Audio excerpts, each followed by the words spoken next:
Assalamualaikum warahmatullahi wabarakatuh. Semoga kita selalu dalam lindungan Allah Subhanahu wa Ta'ala. Cirebon menjadi salah satu wilayah yang tak luput dari incaran Belanda di masa penjajahan. Berlokasi di wilayah pantai utara Jawa Barat, daerah yang kini mendapat julukan sebagai Kota Udang ini dikenal memiliki daya pikat lewat bisnis, industri, dan perdagangan. Cara Belanda mempertahankan daerah Cirebon pun terkadang dilakukan dengan nekat. Salah satunya dengan berencana membumi hanguskan komplek makam Sunan Gunung Jati pada tahun 1818. Padahal komplek makam ini begitu dihormati oleh masyarakat setempat. Di penghujung tahun 1818 menjadi salah satu momen bersejarah di residen Cirebon. Saat itu masyarakat setempat sudah mulai memberontak atas kebijakan Belanda yang sewenang-wenang.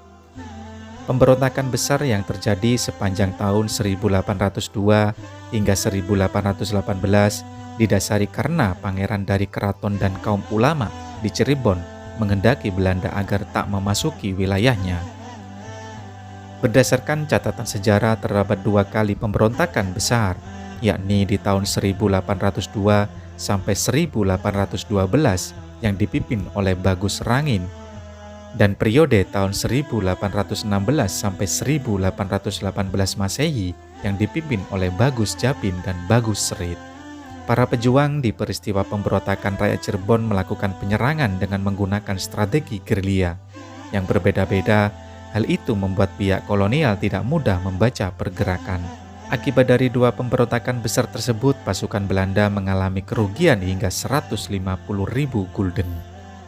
Saat itu Nicolaus Eglet, seorang gubernur pantai timur Laut Jawa yang ditugasi untuk mengatasi permasalahan tersebut, merasa kewalahan.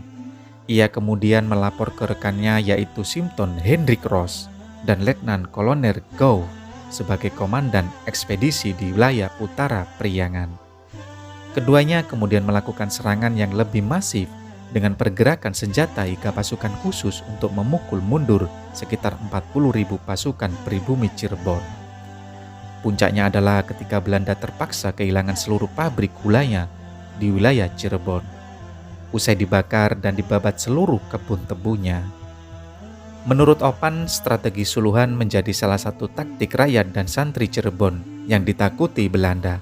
Pasalnya dalam strategi itu mereka memanfaatkan ratusan kunang-kunang di tengah malam untuk mengecoh pasukan Belanda.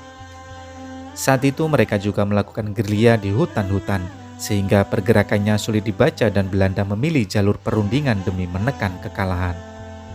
Sebelumnya para sultan dan bupati yang daerahnya terletak di kawasan pemberontakan diperintahkan untuk mengirimkan pasukan. Demi menghentikan pemberontakan, pasukan dari Sumedang dan Cirebon yang ditugaskan untuk mengepung daerah perlawanan dari arah timur dan selatan.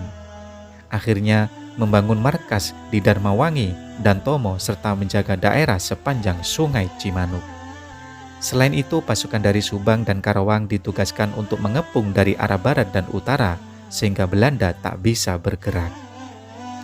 Simpton Hendrik Ross dan Letnan Kolonel Gouw kemudian ditarik mundur oleh Nicolaus Eglet dan meminta menghentikan peperangan melalui perundingan. Dari sana ditetapkan sebuah kebijakan bahwa pemerintah Belanda akan memperbaiki keadaan rakyat dan orang Cina tidak akan diperbolehkan lagi tinggal di pedalaman Cirebon. Selain itu, para pemimpin pemberontak harus menyerahkan diri sebelum tanggal 17 Agustus 1806. Namun salah satu pemimpin perang rakyat Cirebon, Bagus Rangin, menolak menyerahkan diri dan memilih kabur untuk menyiapkan penyerangan lain.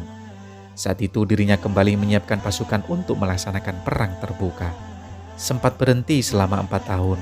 Pada tahun 1816 sampai 1818, pemberontakan kembali terjadi dan didampingi oleh Bagus Japin dan Bagus Serit. Peperangan itu terus meluas hingga masuk ke wilayah Majalengka.